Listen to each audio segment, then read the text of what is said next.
Good morning, children. It is the second part of A Long Walk to Freedom, written by Nelson Mandela, which is autobiographical.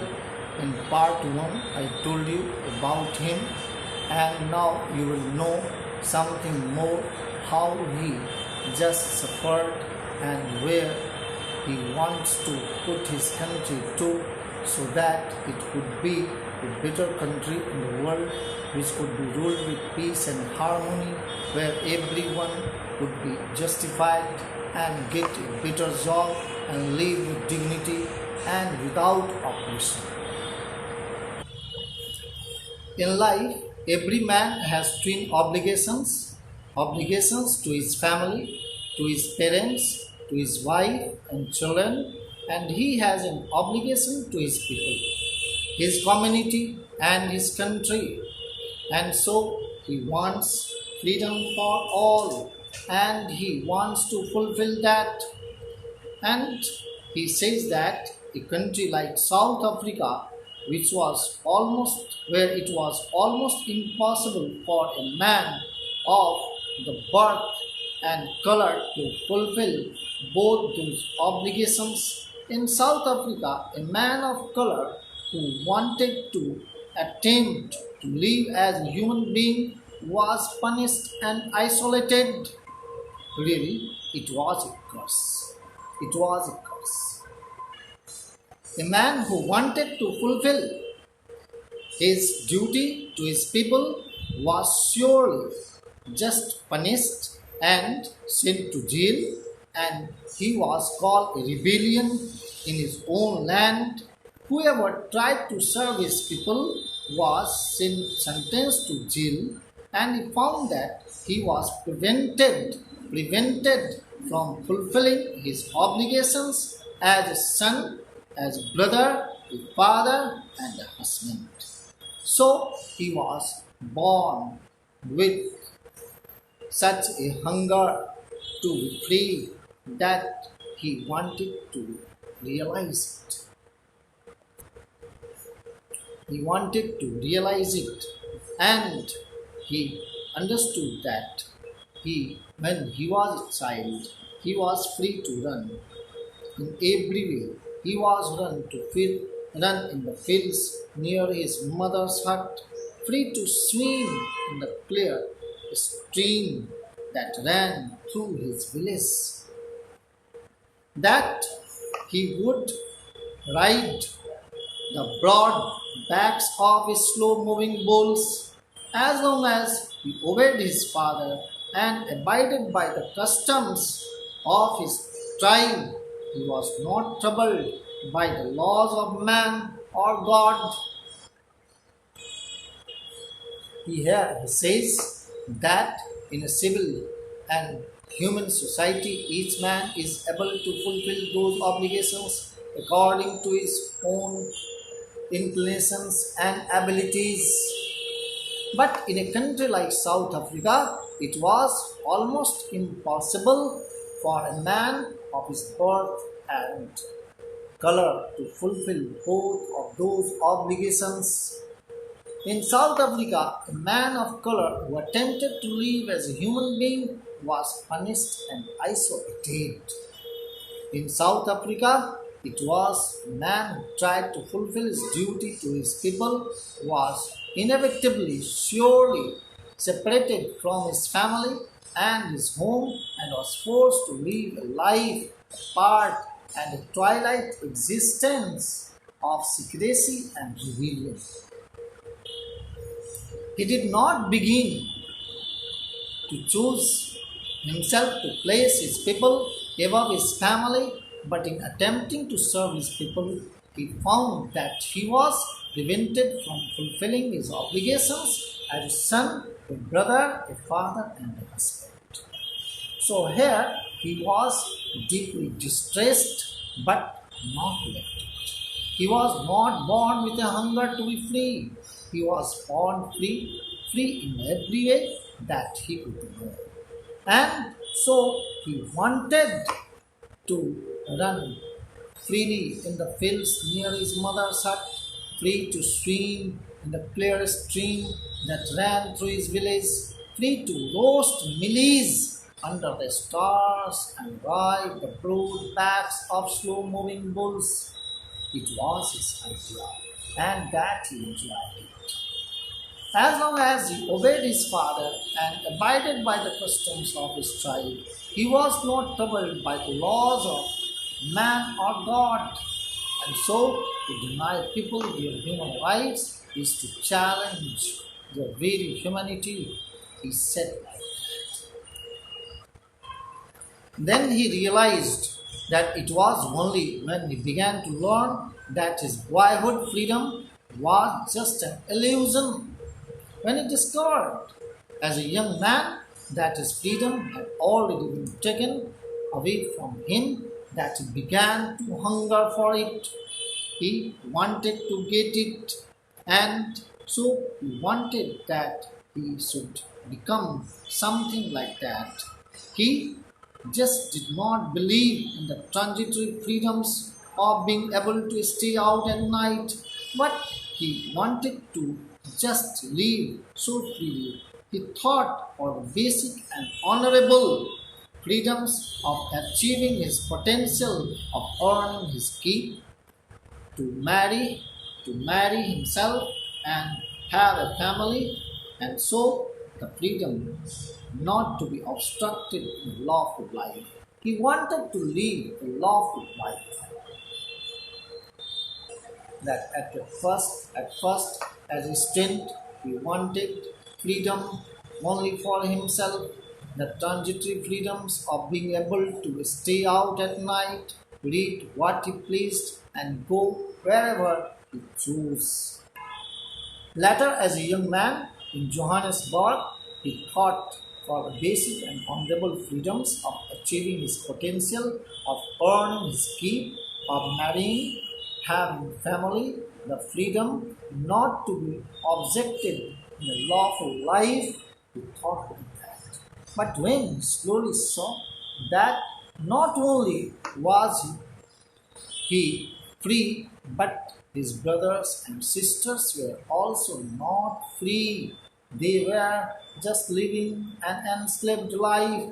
They were living such a restricted life that was so congested, that was so suppressive, so miserable, so troubled, that he wanted to fight against all these very powerful rulers.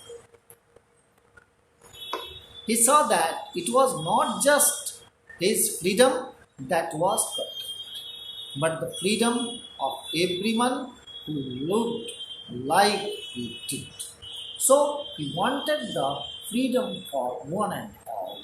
He did not believe in his individual freedom, but he believed in the freedom of all the individuals, all the blacks who lived in this country. That is when he joined the African National Congress, and that is when the hunger for his own freedom became the greater hunger for the freedom of his all people, that he wanted, that he craved for in his mind. It was that desire for the freedom of his country and his people to live their lives with prestige, dignity, and self-respect that animated his life.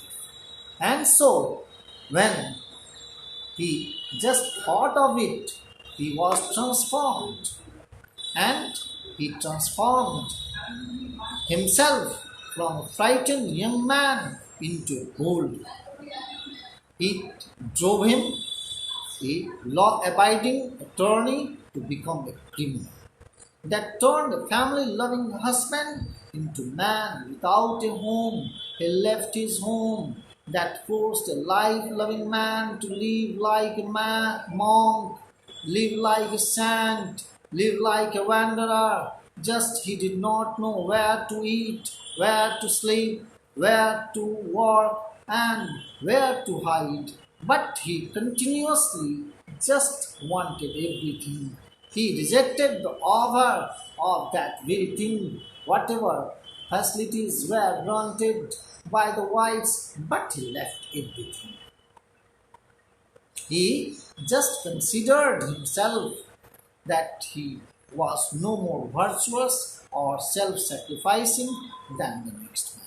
Means he thought that those who really sacrificed, those who loved their country, they sacrificed against the injustice done to them because they were jailed, they were punished, they were forced to live in seclusion, isolation. But he found that he could not even enjoy the poor and limited freedoms he was allowed when he knew his people were not free. So he struggled.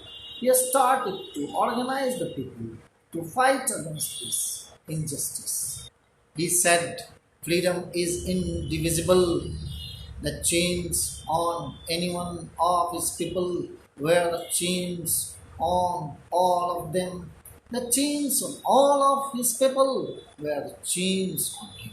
Means the restrictions imposed on his people were the restrictions that he had to face, that he lost his prestige and he wanted to regain it in his own country that was lost after the Anglo-Boer War, that had such a humiliation defeat.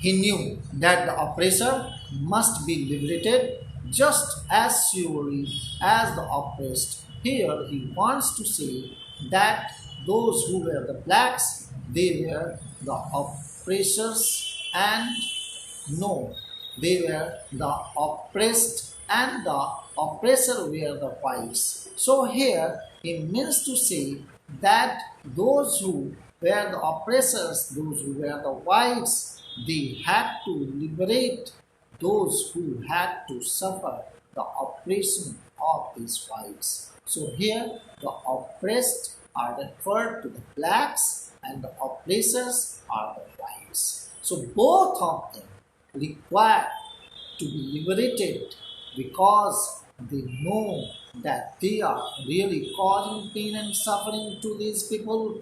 And the blacks also knew that they are the sufferers, they are deprived, and so both of them should come out of the cocoon of this narrow-mindedness and they should work together and everyone should have a feeling of fraternity, brotherhood, and consider themselves that no one should inflict injustice upon anyone else.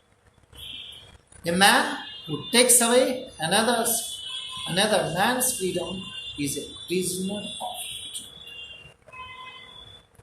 The whites were the prisoners of hatred. They hated the blacks because they were poor, they were illiterate, they were not having such wide sense, wisdom, and such knowledge with which they could rule over, and it was the prejudice and narrow-mindedness of all these whites who really inflicted injustice upon them. They had made them slaves and treated them like animals. So man's goodness is a flame that can be hidden but never extinguished. It is his famous quote. Nelson Mandela truly says that he is not truly free if he is taking away someone else's freedom. Just as surely as he is not free when his freedom is taken from him. No one is born hating another person because of the color of his skin, or his background, or his religion. People must learn to hate. If they can learn to hate, they can be taught to love. For love comes more naturally to the human heart than expected.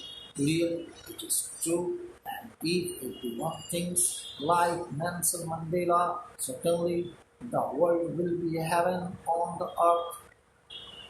So now you can understand these last words. The oppressed and the oppressor alike are robbed of their humanity. The oppressed refers to the blacks, the oppressor refers to the whites. Both of them had been robbed of their humanity, and he detests racialism because he regards it as a barbaric thing, whether it comes from black man or white man. What a great personality he was! Such a pain of people was realized in his heart, and he had to spend about 30 years in jails, and but he was determined, and he really freed his people to live with dignity, with pride and justice. Thank you, children. It's all about this lesson. I think if you like it, and if you like, you must press on like buttons and just watch this video from beginning to end. You will understand each and everything. Thank you, children. Thank you.